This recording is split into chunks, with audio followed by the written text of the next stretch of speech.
Okay, yes, enzymes. Okay, already now last year biomolecules one kade kaltirtivi enzymes antandre.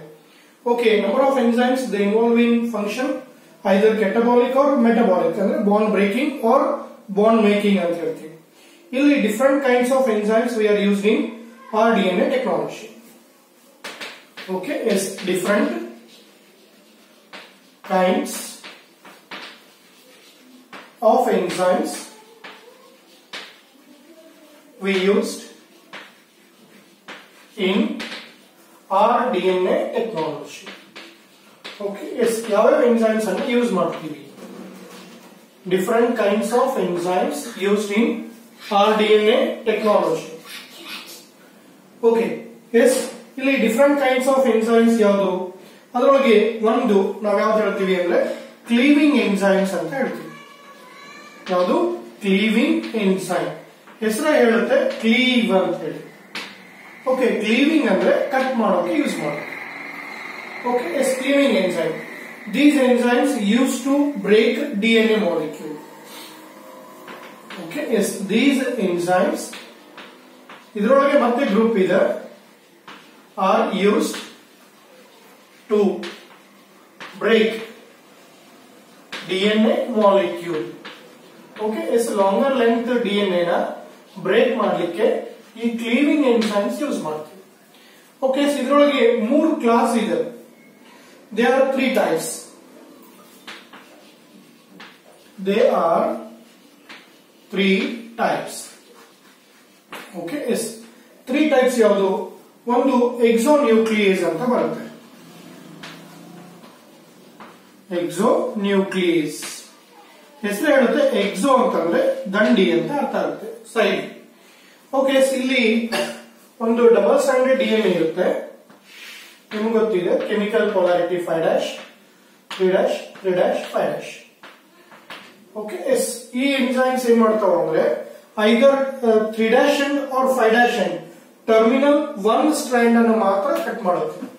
ಈ ತುದಿಗೆರೆ cut ಮಾಡುತ್ತೆ, ಇಲ್ಲ ಈ ಕಡೆ ತುದಿಗೆರೆ. ಓಕೆ, ಅದಕ್ಕೆ ನಾವು ಎಕ್ಸೋನ್ಯೂಕ್ಲಿಯೇಸ್ ಅಂತ ಕರಿತೀವಿ. Okay, yes, that is very simple. They remove nucleotides from terminal end. These cleave DNA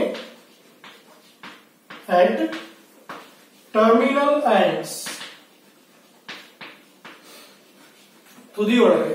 okay, terminal ends either 5' or 3'.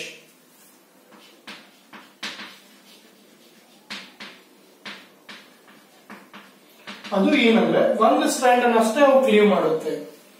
Okay, of DNA in one strand. Cleave DNA to terminal ends of one strand DNA of double stranded. Okay, ಎರಡು strand ಇದ್ರೆ ಎರಡು strand ಅನ್ನ cut ಮಾಡಲ್ಲ, ಒಂದ್ ಕಡೆ ಅಷ್ಟೇ ಅದು cleave ಮಾಡುತ್ತೆ. ಇದನ್ನ ನಾವು ಯೂಸ್ ಮಾಡಲ್ಲ ಎಕ್ಸೋನ್ಯೂಕ್ಲಿಯಸ್. ಓಕೆ, ಎಸ್, ಇನ್ನ ಸೆಕೆಂಡ್ ಬಂದ್ರೆ ಎಂಡೋನ್ಯೂಕ್ಲಿಯಸ್ ಅಂತ ಬರುತ್ತೆ. ಎಂಡೋನ್ಯೂಕ್ಲಿಯಸ್ ಹೆಸರು ಹೇಳುತ್ತೆ ಎಂಡೋ ಅಂದ್ರೆ ಒಳಗಡೆ ಕಟ್ ಮಾಡುತ್ತೆ. DNA ಏನ್ ಮಾಡುತ್ತೆ ಅಂದ್ರೆ ಇದು ಮಧ್ಯಕ್ಕೆ ಕಟ್ ಮಾಡುತ್ತೆ. ಬಟ್ ಪ್ರಾಬ್ಲಮ್ಸ್ ಏನಪ್ಪಾ ಅಂತಂದ್ರೆ ಓಕೆ, ಒಂದು ಸ್ಟ್ರಾಂಡ್ ಅನ್ನು ಮಾತ್ರ ಇದು ಕಟ್ ಮಾಡುತ್ತೆ, ಎರಡು ಸ್ಟ್ರಾಂಡ್ ಅನ್ನ. Okay, yes, it cut DNA at restriction sites that is of one strand. Okay, they make cuts at specific position in the DNA. They make cut at specific position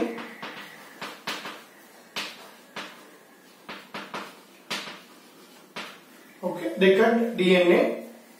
They may cut at specific position within the DNA, within the DNA. Okay, specific position alle cut ಮಾಡುತ್ತೆ, ಅದು within the DNA. These enzymes cut only one strand of double-stranded DNA. They may cut a specific position within the DNA, but they cleave only one strand in double-stranded DNA.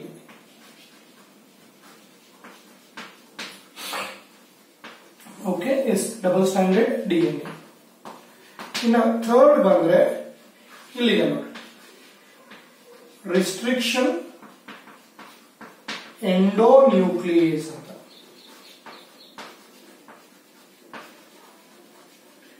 ಇವಕ್ಕೆ ನಾವು short ಆಗಿ REN ಅಂತ ಕರಿತೀವಿ. Okay, ಇದರ ಮೇಲೆ ಬಹಳಷ್ಟು ಕ್ವಶನ್ಗಳು ಬಂದಿದೆ. ಯಾವುದು? Restriction endonuclease enzyme. ಓಕೆ, ಏನಿದು ರಿಸ್ಟ್ರಿಕ್ಷನ್ ಎಂಡೋನ್ಯೂಕ್ಲಿಯೇಸ್ ಅಂದ್ರೆ they cut DNA at restriction sites. Okay, restriction endonuclease. Okay, the restriction endonuclease. Okay, they cut the DNA at specific points called palindromic sequences. Okay, is these enzymes cut DNA at specific sites, at specific position in DNA or specific sites. Okay, a specific point on DNA called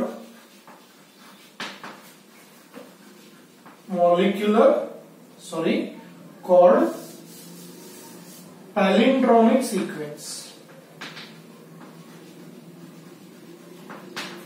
Palindromic sequences. Okay, ಈ ತರ double standard DNA ನ cut ಮಾಡುತ್ತೆ even by forming sticky ends.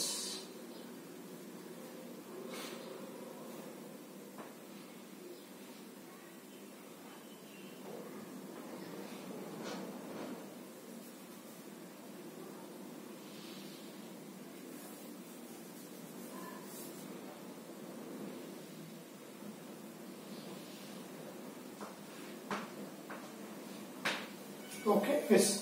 They cut DNA at specific site on DNA or restriction sites.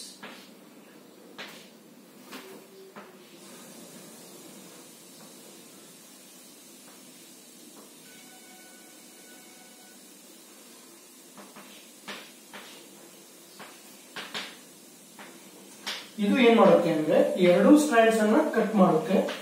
ಅದು ಯಾವುದು ಅಂತ restriction site, ಆ place ಒಳಗೆ ಹೋಗಿನೇ cut ಮಾಡುತ್ತೆ. ಓಕೆ, ಅದೇ ಕಾರಣಕ್ಕೆ ಇವಕ್ಕೆ ನಾವೇನು ಕರಿತೀವಿ ಅಂದ್ರೆ ಮಾಲಿಕ್ಯುಲರ್ ಸೀಸರ್ಸ್ ಅಂತ ಕರಿತೀವಿ. Okay, REN are commonly known as molecular seizure. Okay, is known as molecular seizure.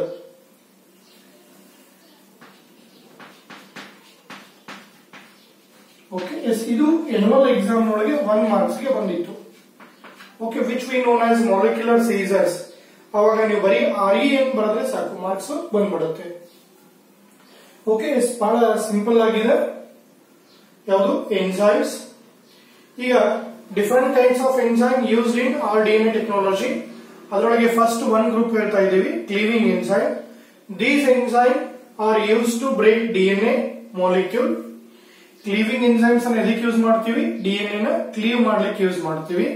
ಇದರೊಳಗೆ ಮತ್ತೆ ಮೂರು ಗ್ರೂಪ್ ಬರುತ್ತೆ, ಎಕ್ಸೋನ್ಯೂಕ್ಲಿಯೇಸ್, ಎಂಡೋನ್ಯೂಕ್ಲಿಯೇಸ್, ಇನ್ನೊಂದು ರಿಸ್ಟ್ರಿಕ್ಷನ್ ಎಂಡೋನ್ಯೂಕ್ಲಿಯೇಸ್. ಇದರದೇ ಟೈಪ್ ಇದು. ಎಕ್ಸೋನ್ಯೂಕ್ಲಿಯೇಸ್ ಏನ್ ಮಾಡುತ್ತೆ ಅಂದ್ರೆ DNA ನ ಕಟ್ ಮಾಡುತ್ತೆ, ಎಲ್ಲಿ? Terminal line. ಬಟ್ ಒಂದೇ ಸ್ಟ್ರಾಂಡ್ ಅನ್ನು ಕಟ್ ಮಾಡುತ್ತೆ, ಎರಡನ್ನು ಕಟ್ ಮಾಡಲ್ಲ.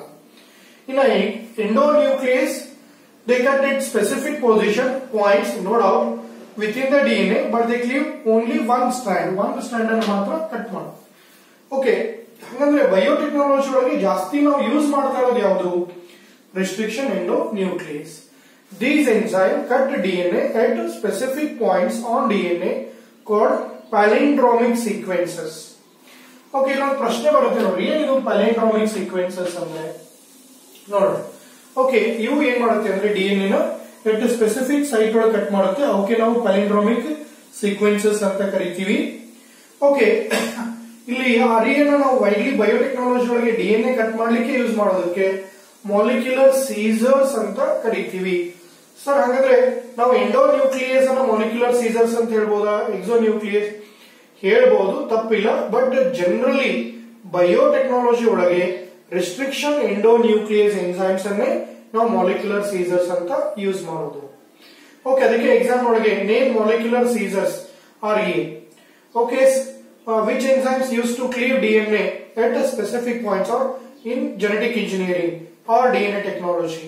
Restriction endonuclease. Istu ನೀವು ಬರೆದ್ರೆ ಸಾಕು.